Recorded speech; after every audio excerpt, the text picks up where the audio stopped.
Hey guys, welcome to the Bill Barnwell Show. I am Bill Barnwell. Thank you so much for listening to the Bill Barnwell Show on your favorite podcast feed. If you are so inclined to watch it on YouTube, you can do that as well, as we are now on YouTube twice a week. And joining me on YouTube or in your ears on your favorite podcast feed, returning from paternity leave, as he has just had his second child, Elizabeth, who is thankfully, according to this man before the show, doing really well, which is wonderful to hear. It is not just a dad of one child. It is a dad of two children. It is one of the best analysts out there. Working for us at ESPN, it's my friend, Benjamin Solak. Ben, what's up? Congratulations. Thank you, man. Yeah, it's funny. When you have one kid, you have one kid. When you have two kids, you got like 9 kids. They're everywhere, dude. There's so many of them in this house. It really does. It doesn't feel like just doubling. It feels like a bajillioning, but it's all been very, very good. Thank God. Thank God. I mean, I only have one, and one feels like so many so far. Yeah. So I cannot imagine having two or having more than two. No, I don't think anyone in this house will be imagining more than 2 for quite some time. No, leave where it lies. I am very thankful you're coming to join us this week. You're one of the best people doing it. Always love having you on the show. I've missed not having you on the show while you were gone. And in your honor, to make this fun, in addition to the Cowboys Cardinals game we're going to discuss tonight, I made some calls, I pulled some strings, and I got us an Eagles trade to talk about here on the show. Jaelan Phillips, maybe the prize of the trade deadline, depending on who gets moved today when you're listening to this. Jaelan Phillips sent to the Eagles for a 3rd-round pick. Ben, I have to ask you, did Howie do it again? Yes, in the sense that he traded for a name that people know about, and he got a headline, and it's exciting and whatever. I think this will be how he did it again if Phillips is good for the Eagles for 8 games in the regular season, for 3 games in the postseason. They make a run, NFC Championship game, Super Bowl, who knows, who cares? And then he walks in free agency, right? Signs a decently sized deal with insert bad team here, right?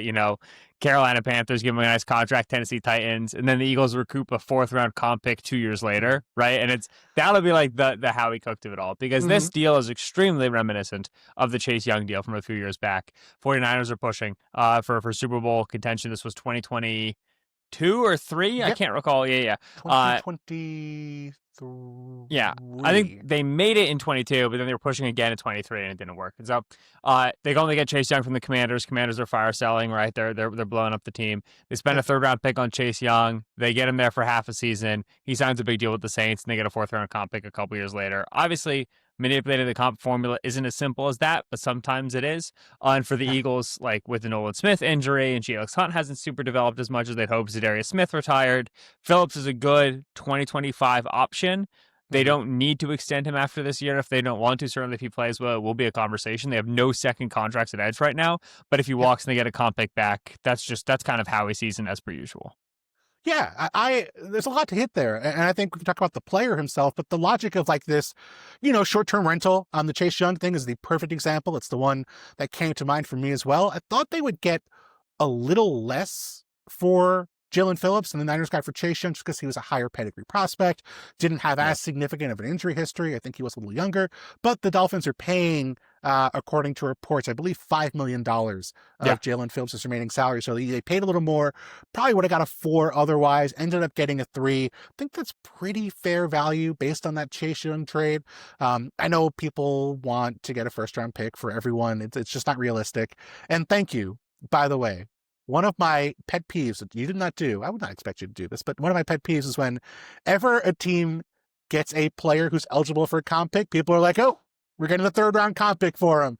It is locked in. And it's just like, no, that's not how that works. It's going to take a really big offer to make that happen. And I think the thing about the comp pick situation is that, yes, we know the Eagles would miss out on that pick if they are aggressive in free agency. And Howie Roseman has been aggressive in free agency at times in the past. They've gone and signed players like Bryce Huff, for example, in recent years. But the people who know best about whether the Eagles are going to be aggressive in free agency are, in fact, the Philadelphia Eagles. And so sort of feels like Howie Roseman's kind of tipping his cap a bit and saying, hey, like we might sign a player who gets cut here or there. They'll have some other players eligible for comp picks if they leave Philadelphia that might help sort of protect against the possibility of not getting a pick for Phillips.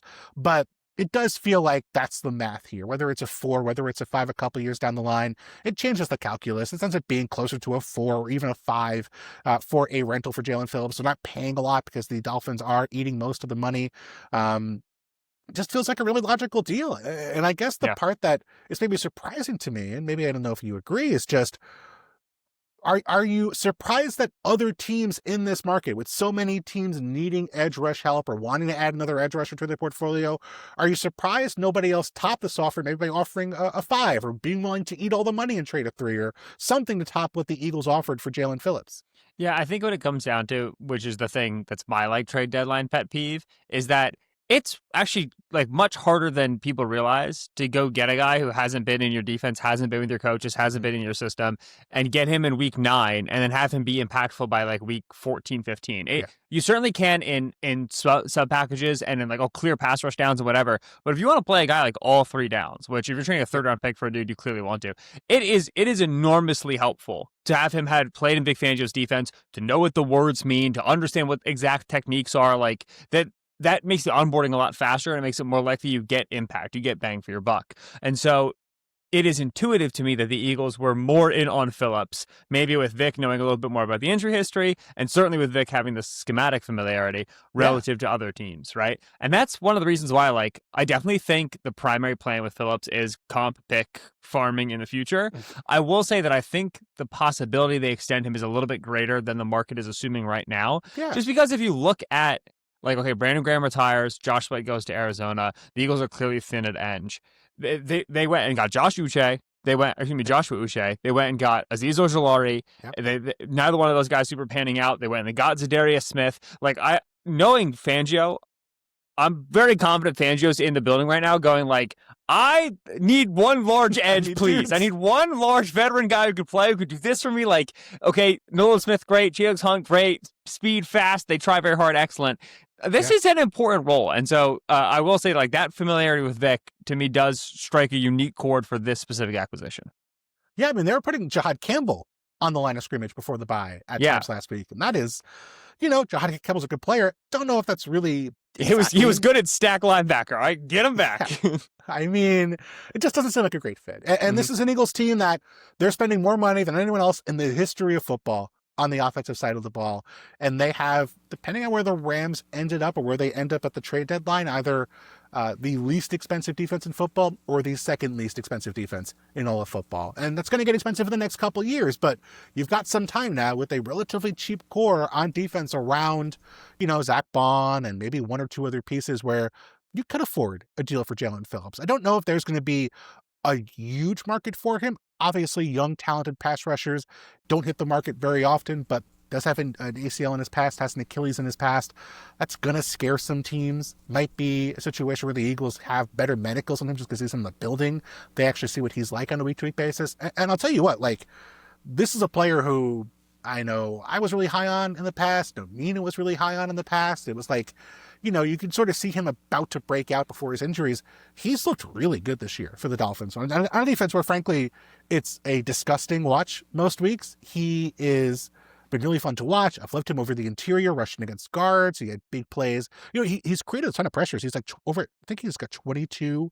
Sorry, what does he have? He's getting the numbers here in real time. He has 29 pressures per Next Gen Stats and 12 quick pressures per the NFL's Next Gen Stats. And I do think if he can stay healthy, this is a legitimate above average with maybe still some star potential starting defensive end.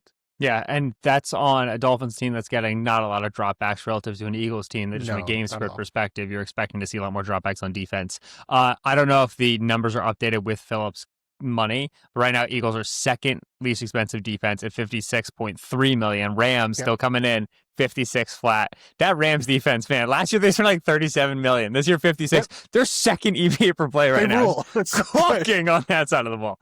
But yeah, the Eagles are definitely you've seen where their acquisitions have been. Michael Carter there at the nickel give them the ability to play Cooper DeJean on the outside. Jair Alexander give them another option on the outside. Jaelan Phillips. They know what they need to be able to do. They need to be able to recover at least some semblance of last year's form in terms of being able to play ball control, second half defense, and salt away leads. They need to be able to they're not going to fully inhabit that identity in the same way. They just don't have the same talent, but they need to have that club in their bag. And these defensive moves at the deadline are a sign of that.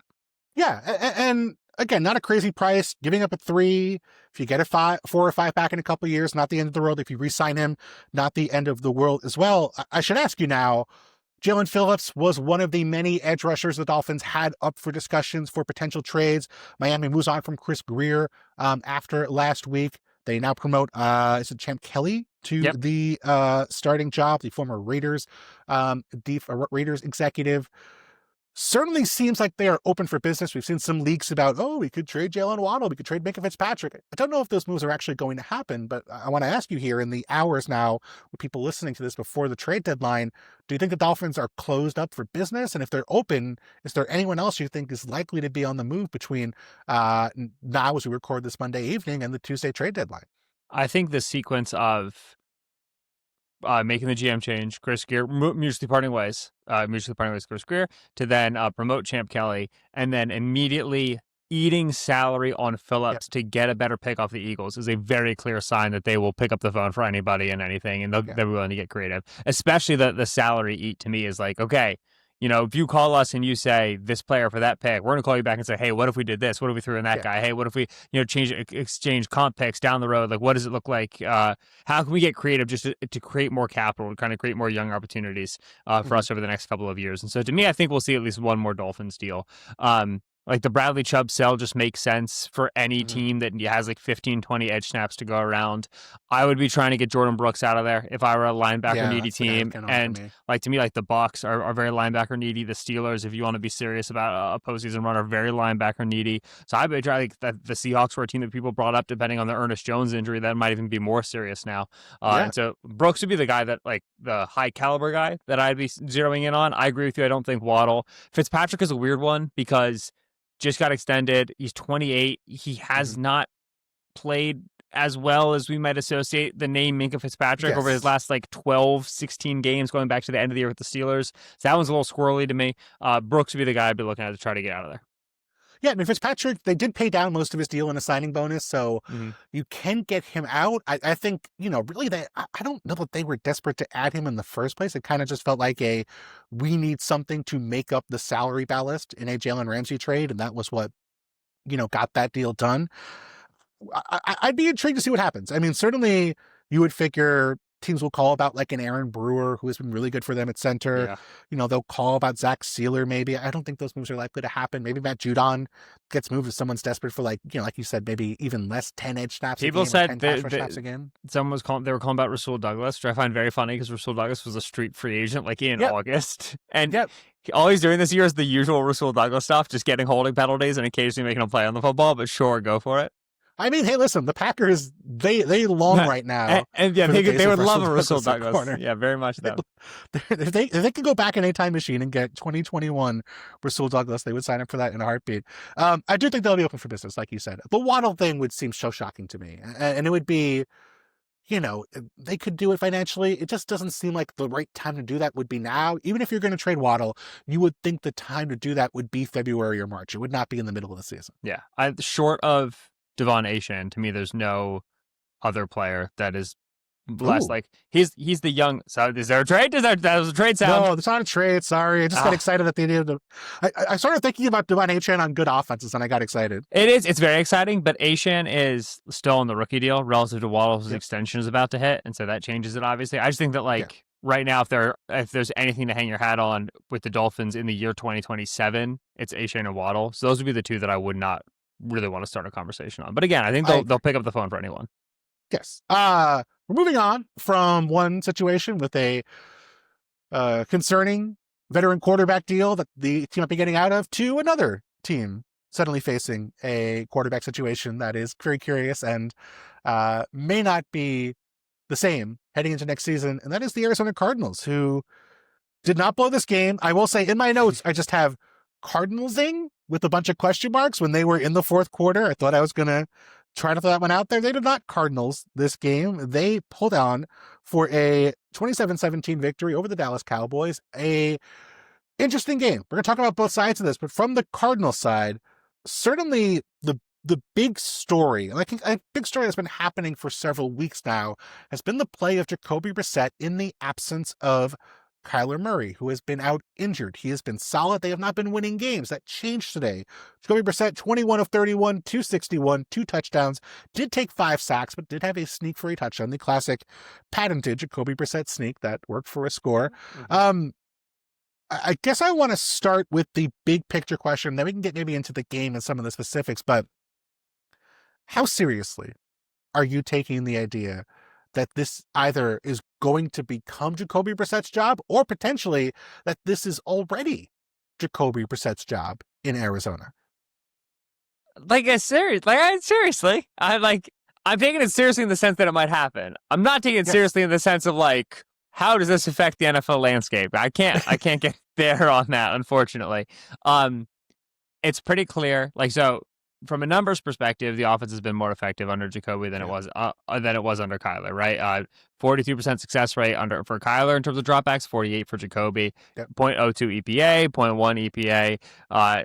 Jacoby, also the offense just changes fundamentally. They go from being a very heavy gun team, minimal play action, shotgun running team, read option running team, RPOs.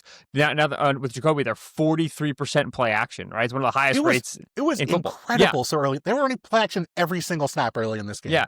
They're under center on 34% of their dropbacks, and this is they've seen so far in the 3 games with Jacoby 28% base defense on Jacoby's dropbacks, 62% Bill single high relative to 41% for Kyler Murray. It is a stark reminder from where Drew Petzing came. It's easy to forget that he was under Stefanski and he was there in Cleveland, and that was the initial core of that Baker Mayfield year. Was we're going to put enough heavy bodies on the field to make you play base. And then we're going to play action, and we're going to have, the Michael Wilson digs. We're going to have these Marvin Harrison deep comebacks. And honestly, it is, when Jacoby enters the offense and the system changes, I'm not sure it changes to fit Jacoby. It certainly does fit him, but it more so changes to just take on the nature of the other offensive pieces. It looks more like a Petzing offense. Marv's role makes more sense. The running game has been remarkably more successful by success rate, by yards per play. It's not that much better, but by success rate, the running game has been better, and that's with no Trey Benson, with no James Conner. The other pieces that the Cardinals put on offense here look a lot more understandable. The gestalt makes sense relative in Kyler, where it's always kind of felt like a little bit of a left-handed fit. And so, if John Gannon and Monty Ossenfort are sitting in a room going, how do we make the end of this season good enough to be in the playoff picture and to get another year here on the job, Jacoby being the path forward would not be surprising to me at all. Yeah, and it's that without Tip Ryman as well. I think they've been limited in terms of how often they can run 12 and 13. And, that was kind of the core of what this team's identity was over the last couple of years heading into this season was, running all these different big personnel groupings and succeeding with it. And the Kyler identity thing is a really good point, because it felt like maybe over the last year plus when Kyler came back, because they were so effective running the football, it felt like Kyler did not have to do quite as much of the, I'm going to shoulder this workload, I'm going to do Kyler stuff, it's going to work out, I trust me, promise. It felt like because the running game was effective, they had sort of like a plan B. They had an identity they could go to without having to go to Kyler.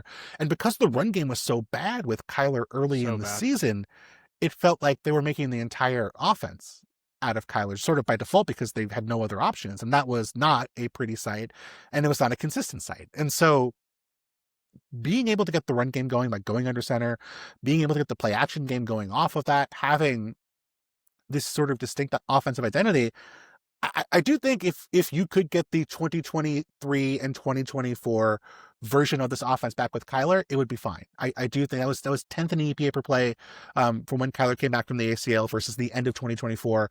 That offense was not a problem for the Cardinals. But the version of Kyler and this Cardinals offense we saw earlier this year is just not as good as the version of Jacoby Brissett and this Cardinals offense we've seen over the past few weeks.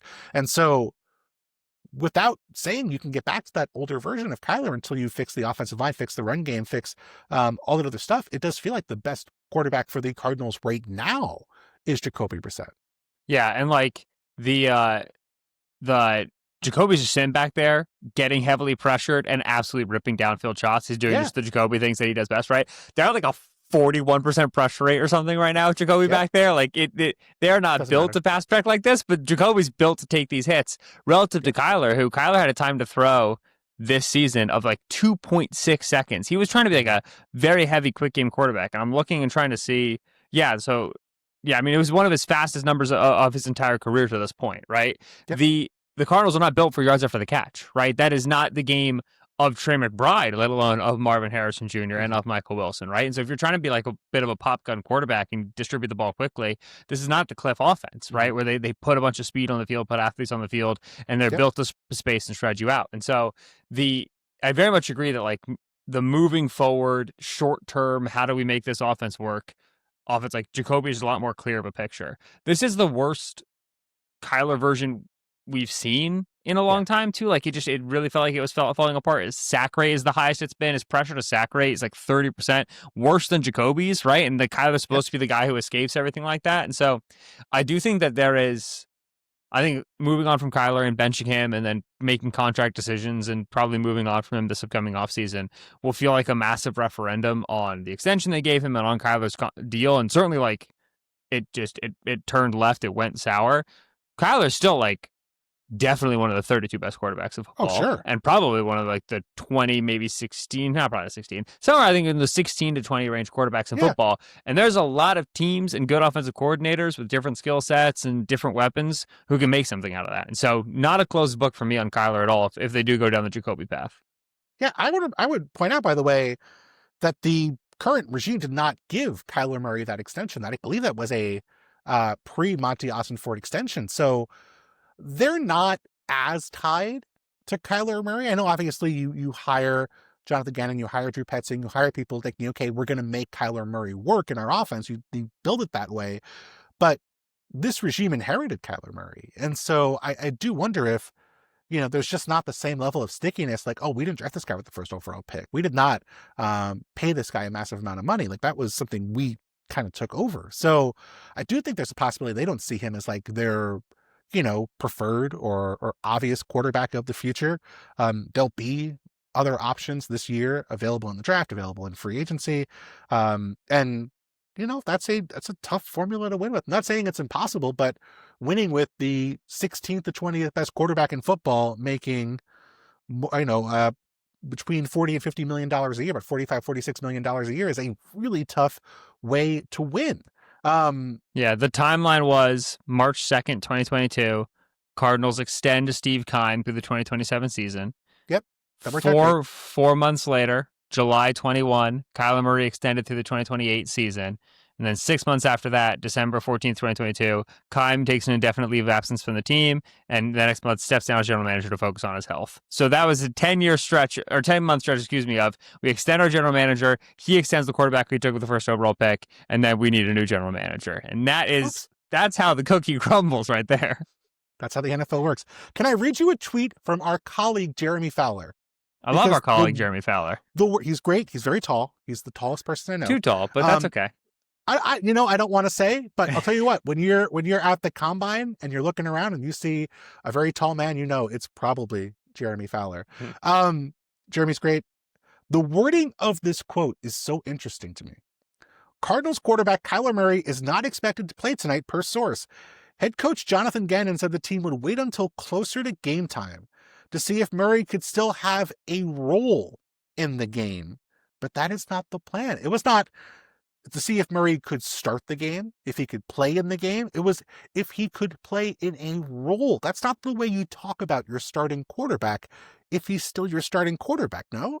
They were going to do the Tyson Bagent play like that Ben Johnson did. Coming off the tie, they were going to throw it to him and then a screen back with the hidden tight end down the seam. Yeah, they had a couple gadget plays, which, it's much like the J.J. McCarthy situation where, why are you forcing us to read between lines? Just say something. Say something very clearly with a period at the end of the sentence. I understand coach speak. I understand obfuscation. I understand not wanting to get caught by the media and they ask you a question and they take you out of context.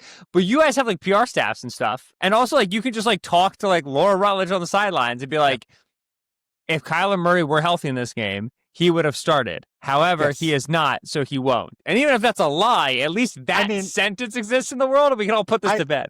I mean, Ben, this is very simple. Cardinals PR gets on their Twitter. Hey, love what you guys are saying. Kyler's our guy. When has that ever gone wrong before? It's a foolproof plan, Bill. I think to make a graphic that says Kyler is our guy in nice script, I can't see an issue with it. What if they just crossed out the Josh is our guy and just replaced it with Kyler? There's some just grimy 22-year-old intern in the social media office who did it himself, and he wants to send it so bad. If you're listening, you can send it to me directly. I won't tweet, I promise. Yep. One of the all-time great graphics in NFL history. Josh is our guy for Josh Rosen. I really liked watching this offense in this game, and I thought Gumi Mercado was good. Interesting, they had him closing out the game really in the 4-minute drill. You get a very solid play action heavy game from Jacoby Brissett, and you get, I don't know if this was the best Marvin Harrison has looked as an NFL wide receiver. It certainly felt like he was the most in control. I mean, it felt like he was walking Deron Bland across the field.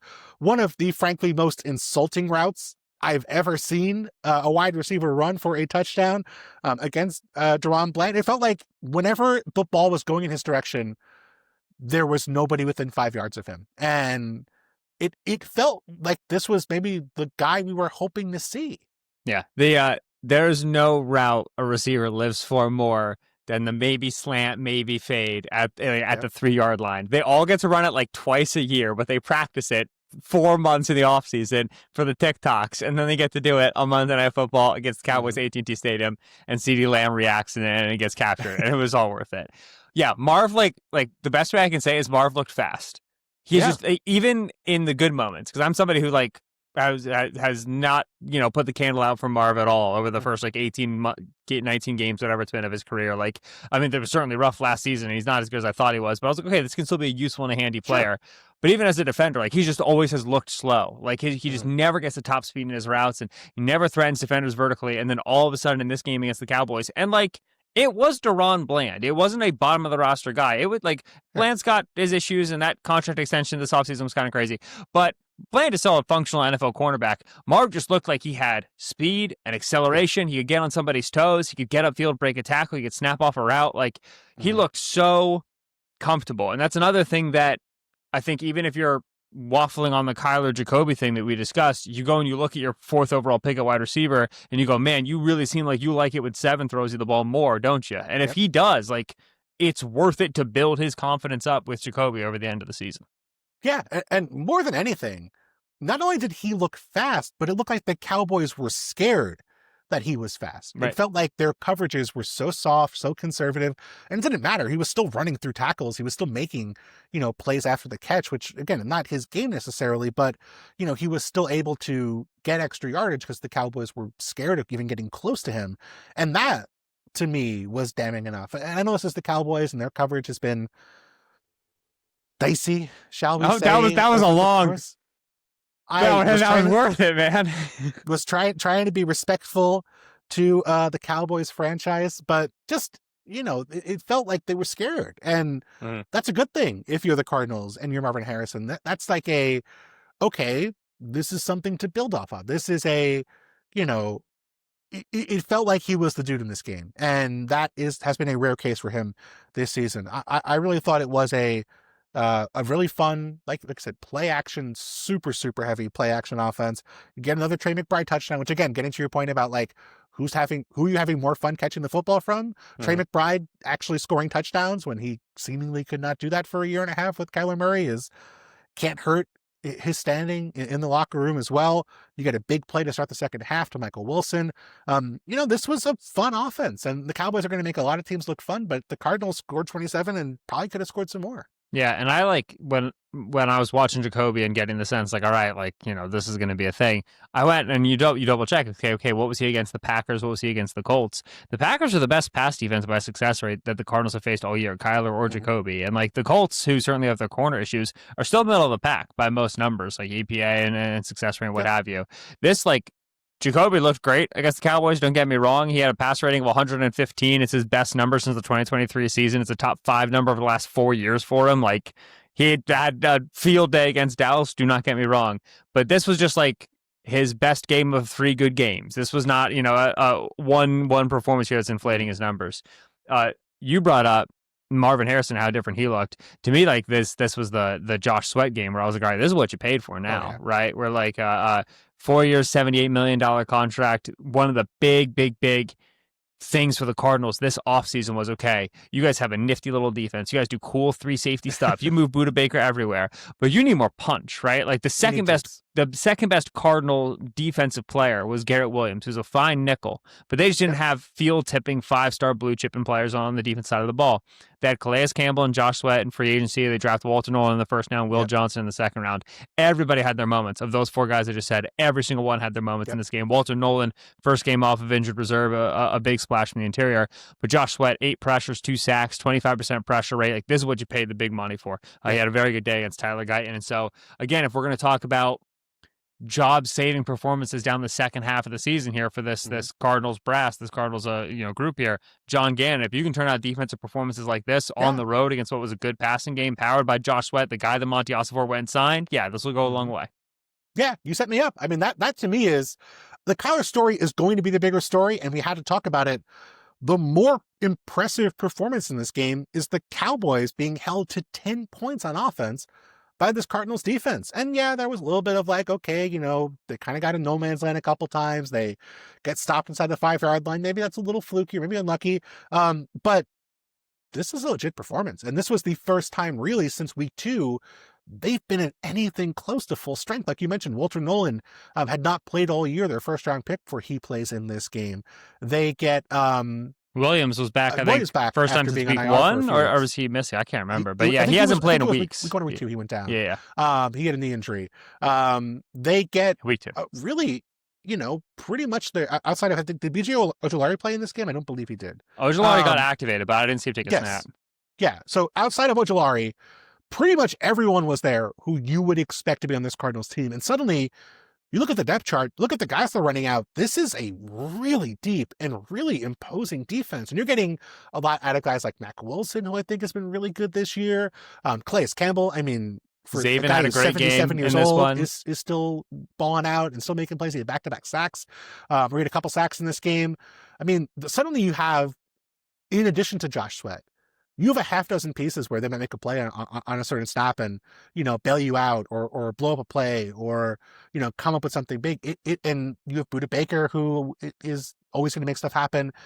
Now you don't have to do all that stuff. Now you don't have to do, crazy sim rates. Now you don't have to do all those blitzes. You can do that stuff if you want to. You still have it in your playbook, but they can rush 4 and play coverage and feel good about it now. And that's something they could not have done at any point really until this week. Once you got Nolan back, once you had another pieces to work with up front, this was the first time all year I felt like, man, they could have just rushed 4 all game and been fine.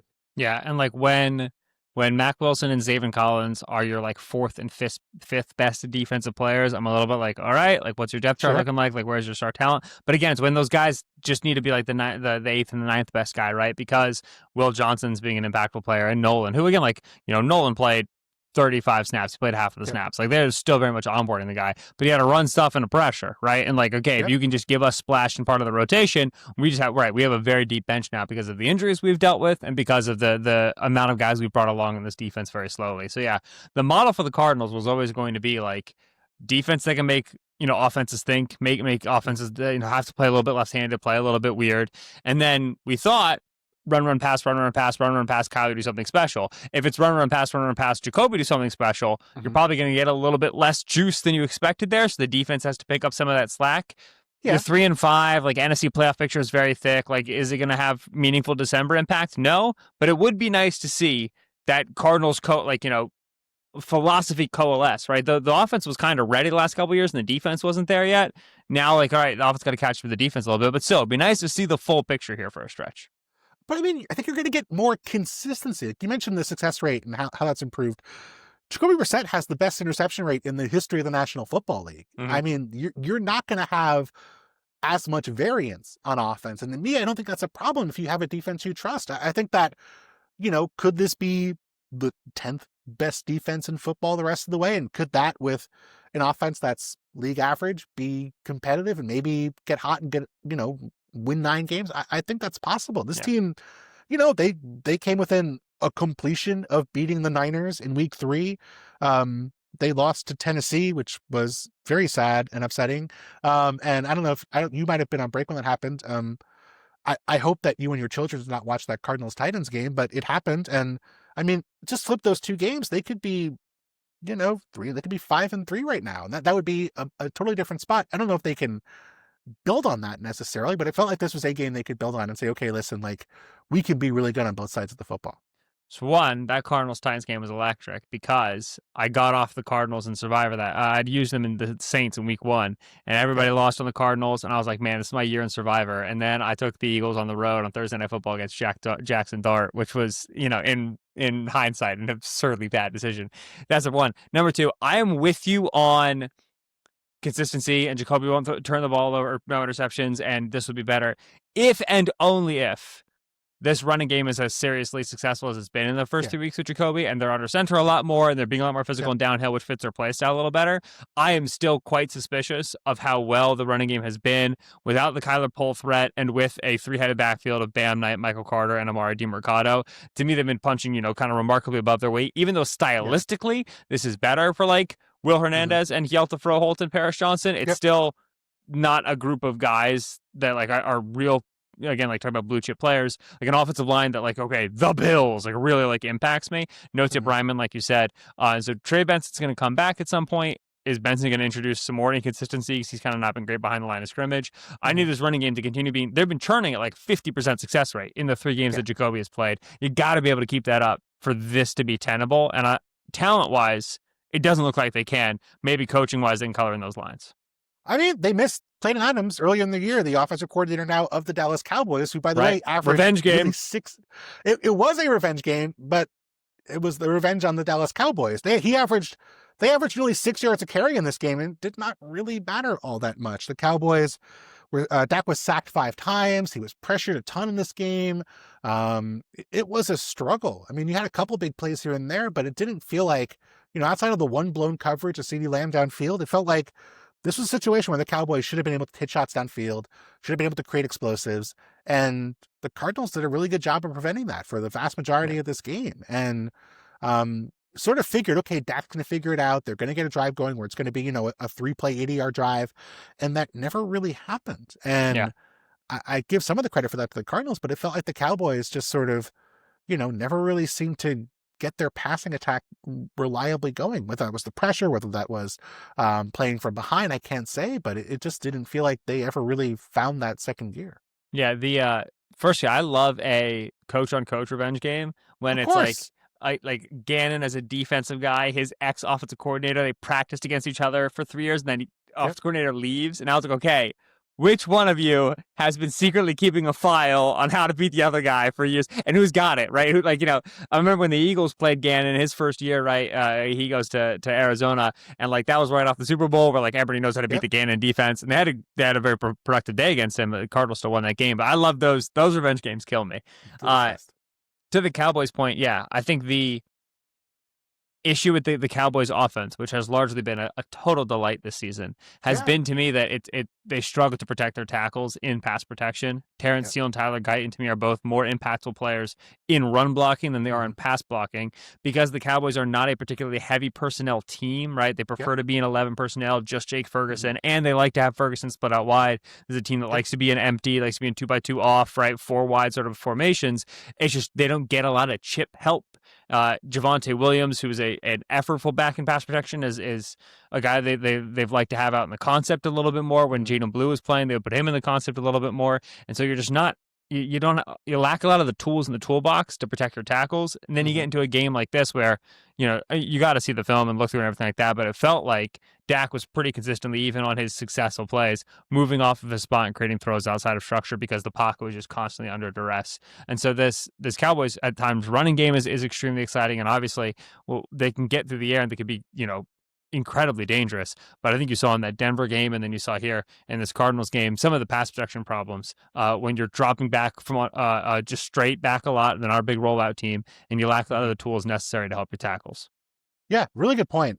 Cowboys were in 11 personnel for 50 of their 65 snaps in this game. They were in one personnel for one snap with 4 wideouts. So 51 to 65. And some of those snaps are going to be goal line or near in short yardage. So you're going to have and they're on a trailing script too. Like, I don't want to minimize. Right. Brevin Spanford has been a good player for them as a tight end too. Mm-hmm. Again, better as a run blocker though, and not a guy who's viable in the concept. Right. And so when they get down, now they just struggle so much to get positional versatility out there. Yeah, and I mean, like, this has been a great offense all year. I don't want to use this as like some broader criticism of the offense. They've been great, but it felt like, again, I want to go back and watch it more closely, but they didn't really seem to have answers for a lot of what the Cardinals, were doing up front. And, I don't recall many screens. I don't recall, a lot of stuff to try and mitigate that. And they just weren't able to sustain drives. And that was really tough. They're not going to be able to win games with their defense, Ben. And as we record this, we don't know what trade Jerry Jones has cooked up. Predictions right now. What is it? What's it going to be? What is it? I think it's going to be so just horribly unspectacular. I think it's going to be absurdly banal. I think they're going to they're getting Logan Wilson from the Bengals for a 6th. Like, I think it's going to be like, just like, it is going to be so much drum roll for just the biggest beige trade you've ever seen. And then Jerry's going to get in front of the mic and be like, this is going to revolutionize our defense. And we're going to go nuts for 12 hours. I remember back in the day, this is a long time ago now. He's now deceased, unfortunately. Do you remember when Jim Irsay hinted they were going to make a big trade on Twitter in like 2012? I literally was not on Twitter in 2012, so no. Okay, well, you're not missing out. Actually, that was probably a good part of Twitter. Jim Irsay goes on Twitter, 2012, and I probably tweet something like, LOL, this is going to be, we traded for a guitar.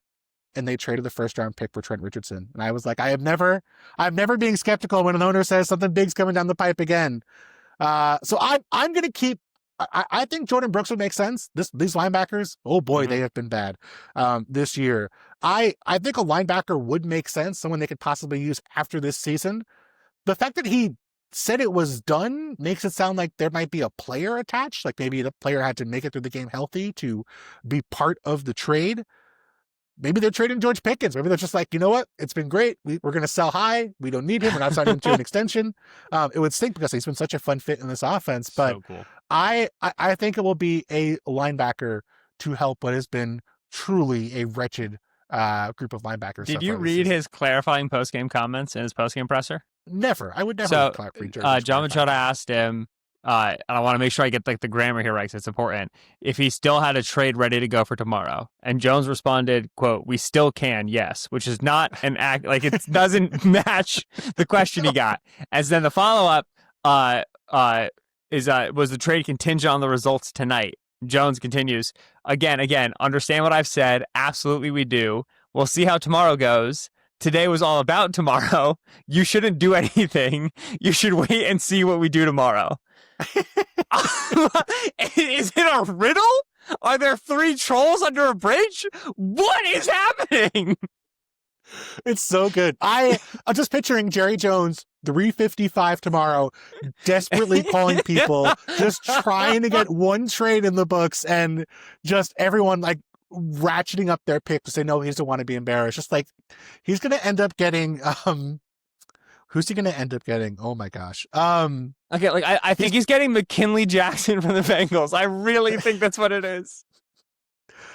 He's going to get Jackson Powers Johnson for a 1st-round pick. He's going to get like some totally desperate move just to prove, you know what, guys, I told you I was going to make a trade and I did. What a messy organization. I don't think we need to talk about the Cowboys as a whole. There's plenty of opportunities for our colleagues at ESPN to do that. Do you let's say Jerry Jones called you tomorrow, Ben, and said, you can't make a trade right now because I've already made a trade and it's a trade deadline and it's my thing. I'm handing you over the keys to the Cowboys organization. What are you doing to try to get them out of the situation they're in? Erecting shades on the south end zone. All right. That's step 1 is the curtains. I don't know why we moved off this from last year. I still think it's ridiculous. Yes, I agree. Yeah. It's funny because I think the Brian Schottenheimer move, which was like a little bit largely panned, has honestly turned out pretty good. Schotty's made good decisions. You've been managing well, right? I like the way the offense operates. I thought the Eberflus hiring on defense was just preposterous. And so I would want a schematic change on that side of the ball. It wasn't even a scheme fit to the players that they had at the time, let alone is that a scheme direction you want to be going down, let alone what happened with him in Chicago and kind of the locker room buy and so on and so forth. So then I want to be trying to find more aggressive of a defensive approach. I want to be blitzing more. I want to be using some more of my team speed, playing a little bit more man coverage. Probably have to have an honest conversation about the cornerback extensions and the state of Trevon Diggs and Deron Bland. Linebacker obviously is like, we're just going to throw picks at it and players out until we solve it. Every job is open for business here. Just like the Steelers. Yeah. But you have a lot of again, like team speed and explosiveness in the defensive front with Donovan Azaraku, with Dante Fowler, with Sam Williams, with Osa Digizua. Kenny Clark is obviously in the building for at least the remainder of this year. And so I want to be a lot more aggressive on the defense side of the ball, play a little bit more feast or famine, and then we're going to pour young picks into linebacker, corner, and safety too. That's another position where like they're getting older and they're getting slower. Yeah, I mean, it just feels like you are just selling out to stop to fix the defense, and it's not going to get fixed overnight. It's not going to get fixed in the middle of the year. And there's been a lot of like fire Eberflus talk. Maybe they will. It would buy them some positive press. Jerry does care about that. It feels like just the day after the season, it's time. And it's going to be time to make a change. And, unfortunately, I think Brian Schottenheimer has done a good job, but I also would not be shocked if the Cowboys did say, we're just going to get a more higher profile coach. Even if it means hiring a defense first coach who's going to be our head coach. I think there's going to be, I just think Jerry Jones is going to have to treat this year, the second season really in a row, as just a total write-off. And that is not going to feel good for this team. You said you wouldn't be shocked if they moved on from Brian Flores. I say this with zero embellishment. Legitimately nothing would shock me from Jerry Jones at this point. He traded Michael Parsons on August 28th for 2 first-round picks and Kenny Clark, and then stood in front of us and said, run defense 98 times. Like there is simply nothing under the sun on God's green earth that the Dallas Cowboys could do at this trade deadline through the rest of the season and in the upcoming offseason that would put my jaw further through the floor than the Michael Parsons trade did. There's something I would be shocked. I will eat. I'll be happy to eat the tweet if and when it comes. But like to me right now, like just I nothing would stun me from this organization. If Jerry Jones said he was going to cover up the hole in the roof, yeah, honestly, that would be up there. That would be the one thing that would shock me. Personnel wise, anything is on the table. Any other predictions for the trade deadline as we wrap up here? Anything else that comes to mind for you where you feel like either maybe something you're expecting to see, something you're hoping to see? You already have one successful trade in the books. You got Keon White to the Niners pretty much nailed down. You want to know just the worst part of that is that I had Michael Carter to the Eagles in that column and I switched it to Jaquan McMillan right before published. Because I was like the salary is going to be an issue, and then Michael Carter gave all of his money back to go to Philadelphia, and I was like, okay, sick, awesome. So I was just in a bad mood the whole time, even though I got Keon White. I love a trade deadline. I think it's so much fun. I think the NFL should legitimately change the way the comping formula works to make the trade deadline more active. I think it's just it's a blast in the middle of the season. I need a Patriot wide receiver. I'm rooting for that real hard. I very much want to get Jordan Brooks out of Miami, and then I am extremely unnecessarily emotionally invested in Anthony Jennings getting out of New England, because I think that like behind like the Kyle Duggar and the Jabril Peppers and the Keon White of it all, Jennings is just like a good player who doesn't fit the system, and he should go somewhere good. So I have a trade deadline bingo card up in my column. If you're listening to this Tuesday morning, my column's up. Go read it, and you can play bingo with me and see if we get a bingo for the trade deadline. Plug. Check out Ben's column every Tuesday for us on ESPN.com. Check out Ben's work on many podcasts, including the Mina Kimes Show featuring Lenny. Ben is the best. Ben, thank you so much for staying up, breaking down Jerry Jones's secret trades. Tomorrow, you and I are going to wake up as parents. We're going to wake up and we're going to want to hold our children, tell them how much we love them. But the first thing we're going to do is check our phones and see if Jerry Jones got that trade off. Shaking my wife awake, being like, hey, you got to do breakfast this morning. I have to write about the Mozzie Smith trade. I'm so excited. Ben, thank you so much, my friend. That was great. Thank you, Bill.